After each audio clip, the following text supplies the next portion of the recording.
Good morning, everyone. I wanted to take some time and share a response to your responses and reflections in the topics of loneliness and happiness that we've been talking about in regard to Nietzsche's philosophy. And we're moving on to this place that we're talking about Stoicism, which is basically strategies on how to be successful and happy with yourself. I think that it's an interesting topic. I'm practicing reading these things now because it's helping me deal with the isolation and it's helping me find solidarity, meaning like strength in being alone. And it's helping me find discipline so I can accomplish things. Some people are talking about strategies on how to be happy. I equate sometimes happiness with productiveness. So I make checklists and I write things down all the time. This is a song I wrote. I have things taped to my desk that I want to learn and practice regularly. And then, like, I read books a lot. So, this is the book, Thus Spoke Zarathustra. I get some of these ideas from, and I can read a passage to you in one of our next videos. Some of the topics that we were looking at that I will also make videos about are our first days in college for the seniors and some of the topics around happiness and depression and sadness we can talk about as we go through this. Okay? Let's look at the answers for the first question. We can see that about 70% of us agree that there's no definite answer when we're talking about happiness and loneliness and how they're connected, because you can feel happy and be lonely at the same time. And it's really a pretty intense perspective to have, right? Sometimes you could be around a bunch of happy people and feel lonely because you may not identify with them.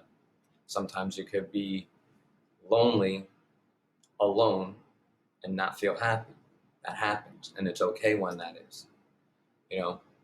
So when we think about these things, we have to think about how the duality or the oppositeness of both of them actually help our brain inform the other one.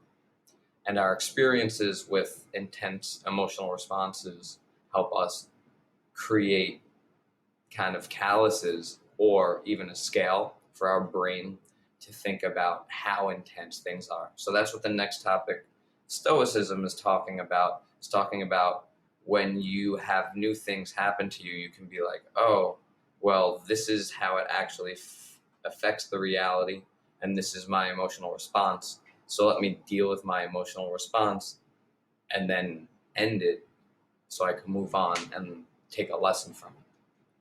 So these are the kinds of strategies I like to think about that help me, and philosophers help me develop my theories of positive mental attitude. So when we talk about spirituality, I think that's what we talk about, right? We talk about our own theories that help us through the day, help us deal with our emotions. And understanding that there is solidarity in being alone because you can work through the things that are private. Sometimes people can distract you from yourselves, right? Sometimes people can influence you to go look deeper into yourself, and that's good too. Thank you for the well wishes as well. Everyone in my family is healthy. I hope everyone in your family is healthy as well. Let's look at some of our questions here. Loneliness and depression, I think they are connected. I think loneliness is a symptom of depression, potentially. I'm not clinical, so I can't say what's in the books for that. But the DSM is a book that you can look at if you're really interested in that. I totally agree that we all control our emotions and deal with our emotions in different ways. And a wise thing that my wife even always reminds me of is that I should experience my emotions and deal with that.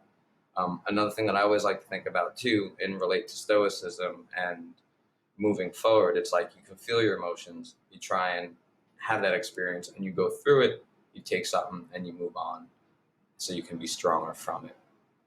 All right, everyone.